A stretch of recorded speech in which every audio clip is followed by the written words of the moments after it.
The air smelled of garlic and fresh bread when I walked into Rossi's Italian bistro that humid July evening. I was 26, fresh off a long shift at the bookstore, my hair a frizzy mess from the summer heat. I wasn't looking for anything but a plate of spaghetti and maybe a glass of cheap red wine. Then I saw him, Ethan, leaning against the counter chatting with the hostess like he owned the place. His dark hair was longer than I remembered, curling at the ends, and his easy grin hadn't changed since high school. I froze mid-step, a flood of memories hitting me, locker-lined hallways, football games, and the faint echo of teenage laughter. "Liv?" he said, turning as if he'd sensed me staring. His hazel eyes widened and that grin stretched wider. "No way. Olivia Carter." I managed a laugh, smoothing my hair self-consciously. "Ethan Hayes. What are you doing back in town?" We'd known each other since sophomore year at Lincoln High, though we'd never been close, just orbiting the same friend group, sharing nods in the cafeteria. He'd been the laid-back guy with a knack for making everyone feel at ease, while I'd been the quiet one, nose in a book. After graduation he'd vanished to some college out west and I'd stayed local working odd jobs while figuring out life. 8 years had passed since I'd last seen him. "Visiting family," he said, stepping closer. "You still live here?" "Yeah, never left." I shrugged and we fell into small talk, jobs, old classmates, the usual. Then on a whim I asked, "Hey, whatever happened to Tara?" Tara had been his shadow in high school, a year younger, all sharp cheekbones and sharper wit. They'd been inseparable since middle school, the kind of couple you assumed would last forever. Ethan's smile faltered just for a second. "We broke up 2 years ago. She ended it, said she needed to find herself, whatever that means. Wanted to travel, see other people, but kept me on a string, you know? Like I was her safety net." I nodded, catching the bitterness in his tone. "That's rough." "Yeah, well, I'm over it. Mostly." He rubbed the back of his neck, then brightened. "Hey, you got plans? Wanna grab a table?" We did. Numbers were exchanged, spaghetti was ordered, and by the end of the night I saw Ethan differently, not just the high school kid but a man who'd grown into himself. 2 dates later I knew this was more than a chance reunion. Little did I know the past wasn't done with us yet. Ethan and I had been dating for 6 months when he suggested I meet his family. It was a crisp October afternoon, leaves crunching underfoot as we pulled up to his childhood home, a tidy ranch-style house with a wraparound porch. I'd heard bits and pieces about his mom, Carol, over the months. She was 47, a real estate agent with a penchant for hosting, and fiercely proud of her only son. What I didn't expect was how much of our conversation would circle back to Tara.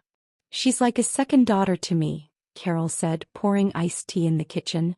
Her blonde hair was swept into a perfect bun, and her smile was warm but didn't quite reach her eyes when she looked at me. Even after the breakup we stayed close. "Tara's special, you know? So poised, so ambitious." I nodded politely, gripping my glass a little tighter. Ethan had warned me his mom was Team Tara, but I hadn't realized how deep it ran. He told me how Carol had met Tara countless times during their decade-long relationship. Holidays, birthdays, even random weekends when Tara would drop by with flowers or gossip. Carol ate it up apparently. Ethan said it drove him nuts, how Tara would play the perfect girlfriend for his mom's approval, all while treating him like an afterthought. "She still comes around?" I asked, keeping my tone light. "Oh yes," Carol said, waving a hand. "We talk every week. She's family, breakup or not. Ethan tried to tell me it's weird, but I don't see the harm. He's got this glow, gorgeous girl really. You'll see when you meet her." Ethan shot me an apologetic look from across the room, where he was flipping through a photo album with his dad. I smiled back but my stomach twisted. Tara wasn't just a ghost from his past. She was a living, breathing fixture in his present, thanks to Carol. I'd walked into this house expecting a warm welcome, not a sales pitch for my boyfriend's ex. Later as we drove home Ethan sighed. "Sorry about Mom. He's obsessed. I've told her to stop inviting Tara to stuff but she won't listen. Says they're friends." "It's fine," I lied, staring out the window. "She's your mom." But it wasn't fine. I could already feel the shadow of Tara looming, and I hadn't even met her yet. The first time I met Tara was at Thanksgiving, 8 months into dating Ethan. Carol had insisted on hosting and Ethan had warned me Tara might show up. "Mom's been vague about the guest list," he'd said, rubbing his temples. I'd shrugged it off, determined to handle whatever came my way. I wasn't about to let some ex rattle me, not after building something real with Ethan. The house buzzed with relatives when we arrived, the air thick with turkey and cinnamon. I'd barely set down my coat when Tara swept in, all long legs and glossy auburn hair, wearing a burgundy dress that screamed effort. She hugged Carol like they'd rehearsed it, then turned to me with a smile that didn't match her eyes. "You must be Liv," she said, her voice syrupy. "Ethan's told me so much about you." I doubted that, but I smiled back. "Nice to meet you, Tara." Ethan squeezed my hand under the table as we sat for dinner, a silent apology. It started small. "Oh, Liv, that sweater's so cozy," Tara said, her tone dripping with mock sweetness as she eyed my knit top.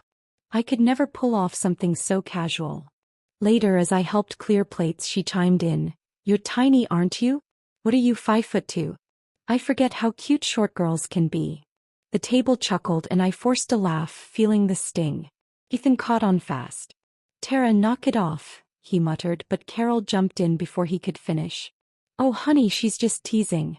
Liv, you don't mind, do you?" Her stare pinned me, daring me to object. If I said yes, I'd look petty. If I didn't, I'd let it slide. I hated being cornered.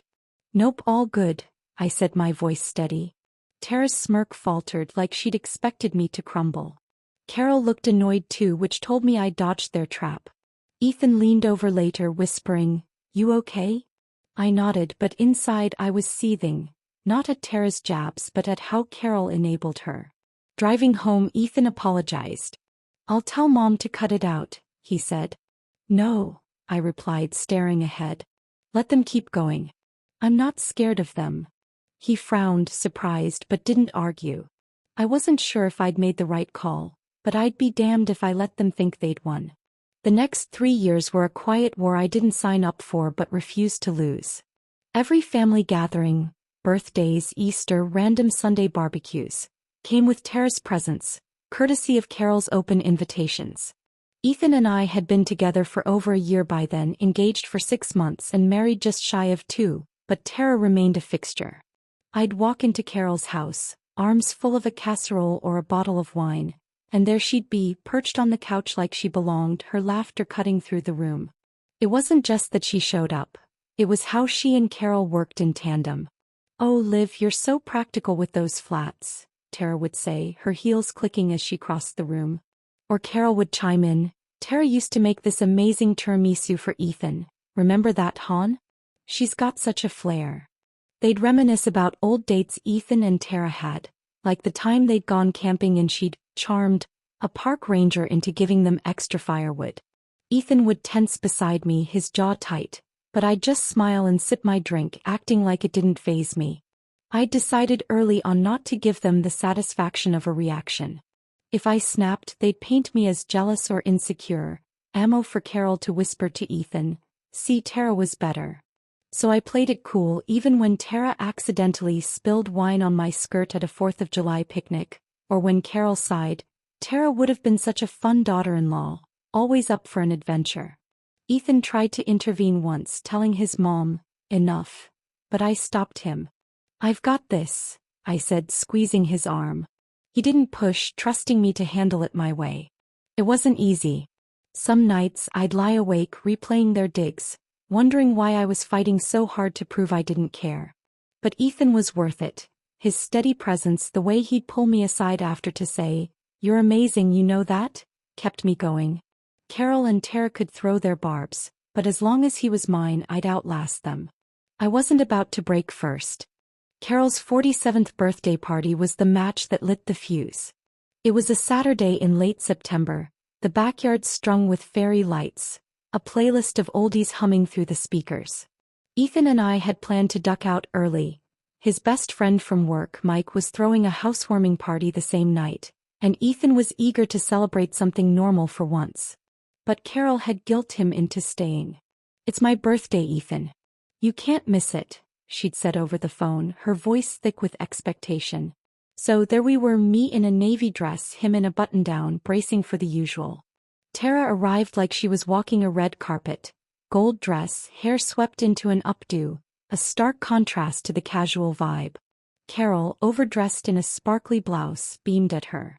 I caught Ethan's eye roll and smirked, but the mood shifted when dessert rolled out. Ethan's dad wheeled in not one but two cakes. The first said, "Happy birthday, Carol," predictable enough. The second, "Happy almost anniversary." I blinked, confused, as murmurs rippled through the guests. Before I could ask, Tara grabbed Ethan's arm, pulling him to the front. 10 years ago on Carol's birthday, she announced, voice loud and theatrical, "Ethan gave me this." She flashed a silver ring on her right hand, the promise ring from their high school days. We were 18, young and in love, heading off to college. I still wear it. She hugged him, a stiff, one-sided embrace he didn't return, while Carol clapped, gushing, "I told them they could steal my spotlight tonight." My jaw dropped. Ethan's face went red, then pale. Guests stared, some laughing awkwardly, others whispering. Tara babbled on, "My almost husband, Carol's almost daughter-in-law." As Carol cut the anniversary cake, feeding Tara a bite before turning to Ethan. He stepped back, hands up, and that's when it snapped. "Enough," he roared, his voice slicing through the chatter. "You're both ridiculous, shallow, delusional, and I'm ashamed I ever put up with it." He pointed at Tara. "You're a ghost who won't leave." Then at Carol. "And you're worse for encouraging her. You're the trashiest people I know." The yard went silent. He grabbed my hand and we stormed out, leaving stunned faces and untouched cake behind. The car ride after Carol's party was a blur of headlights and silence. Ethan's knuckles were white on the steering wheel as we headed to Mike's housewarming, the air between us thick with unspoken words. I kept replaying his outburst, how he'd called his mom and Tara trashy, the raw edge in his voice I'd never heard before. He was always the calm one, the guy who shrugged off drama, but that night something had broken loose. Mike's place was a welcome escape. Laughter, clinking glasses, and no one asking about promise rings or almost anniversaries. Ethan loosened up, joking with Mike about paint swatches, but I could tell he was still rattled. When we got home past midnight, I figured he'd crash and we'd talk tomorrow. Instead, he turned on me. "This is partly your fault, Liv," he said, pacing the living room. I froze, wine glass halfway to my lips. "What?" "You've been making me swallow this crap for years," he snapped. "Tara, at every damn event, mom's jabs. You told me to let it go, to let you handle it. You wanted to prove you're above it, but I'm the one stuck in the middle, choking on their garbage. Did you ever think how it felt for me?" I bristled. "I was protecting us, showing them they can't touch me. You could have said something sooner." "I tried. You shut me down every time." He ran a hand through his hair, eyes flashing. "It's always about you being the tough one, but I'm dying here and you didn't even notice." His words hit like a slap. I argued back, "You're being unfair." But he just shook his head and went to bed. Alone on the couch, I stared at the ceiling, anger fading into doubt. Had I been so caught up in my own game that I'd ignored him? I'd thought I was shielding us, proving my strength, but maybe I just built a wall between us instead. By morning, I couldn't shake the guilt. Ethan wasn't wrong. I'd made it about me and he'd paid for it. I had to fix this somehow. The next day, Ethan barely looked at me. He left for work with a curt, "See you later," and I spent the morning replaying our fight, his words looping in my head. "You didn't even notice." I called in sick, too distracted to shelve books, and sat with a coffee that went cold. It messed up, big time. I'd turned Carol and Tara into a personal challenge, a test of my grit, but I'd dragged Ethan into the crossfire without asking how he felt. That realization stung worse than their snide remarks ever had. By afternoon, I knew I had to make it right. Ethan loved Thai food, so I ordered takeout from his favorite spot, Pad CEW and mango sticky rice. I grabbed a small chocolate cake from the bakery, too, piping, "I'm sorry," in shaky icing. I set the table with candles, feeling silly but desperate. When he walked in at 6, tie loosened and eyes tired, he stopped short. "What's this?" "I screwed up," I said, voice wobbling. "You were right, I made it about me, about looking tough, and I didn't see how it hurt you. I'm so sorry, Ethan." Tears spilled over and I swiped at them embarrassed. I was scared I'd lose you over this. He softened, crossing the room to pull me into a hug. Hey, I'm not going anywhere, he murmured. We sat, ate and really talked. I admitted my obsession with seeming unfazed came from dumb pride, a need to never look weak. It's stupid, I said. I bottle everything up because I think it makes me strong, but it just screws us up. I get it, he said, squeezing my hand. But you don't have to play cool with me. I'm on your side. He apologized too for snapping so hard, but I waved it off. You needed to say it. I needed to hear it. Over dessert, we tackled Carol's texts. She'd been hounding him since the party, claiming Tara was devastated, and the cake was just a joke.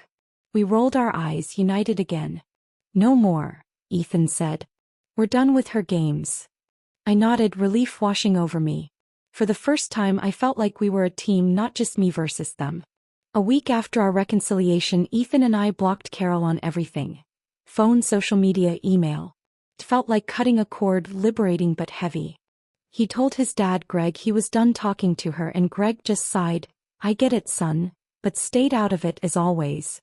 I wasn't thrilled with his neutrality, but Ethan loved him, so I let it slide. For 2 days it was bliss. No snarky texts, no Tara sightings. Then my phone rang at work, Ethan's name flashing. Liv, I need you at St. Mary's Hospital, he said, voice tight. Mom fell down the stairs, broke her leg. Uncle Jeff called me. I dropped everything, heart pounding, and met him there. We pulled into the parking lot at the same time, but before we could even reach the entrance, Carol and Tara stepped out from behind a van. Carol's leg was fine, no cast, no limp. Ethan stopped dead. What the hell?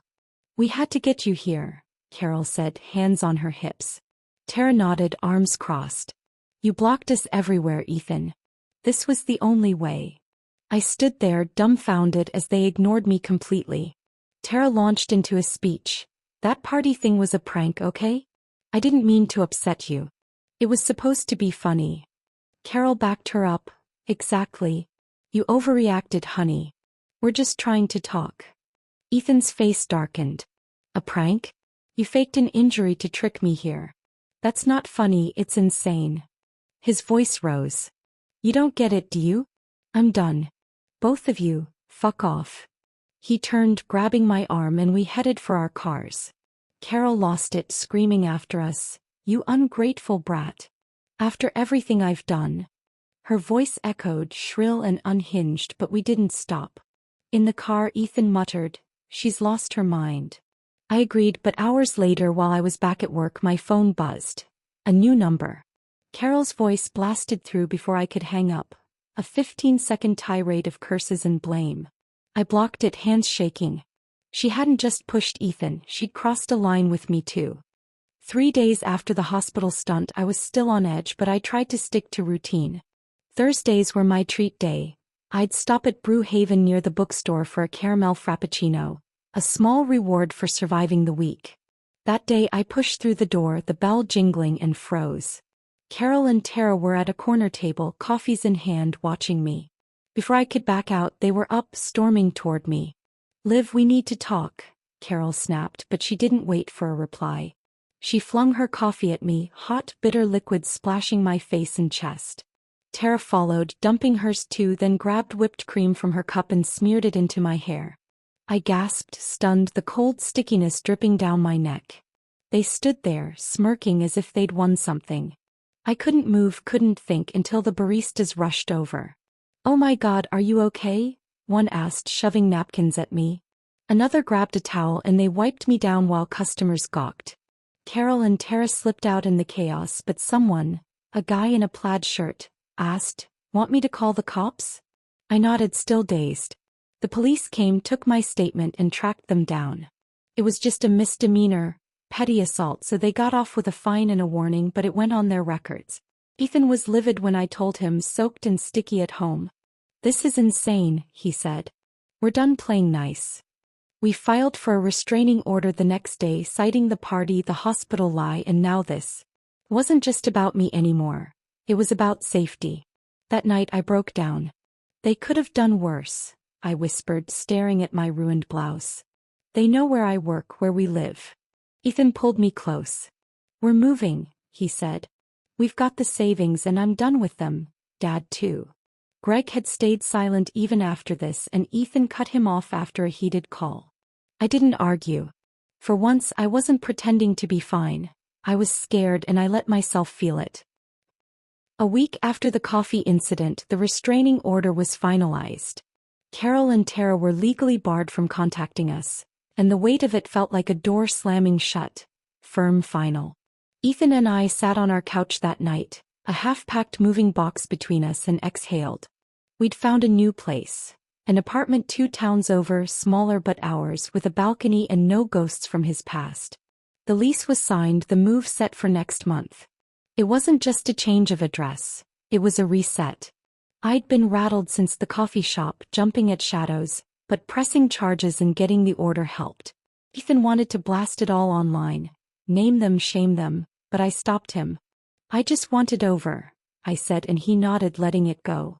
We'd had a good year financially, and the move felt like a reward, not an escape. Over takeout that night, we talked about kids, something we'd danced around before. Soon, he said, grinning.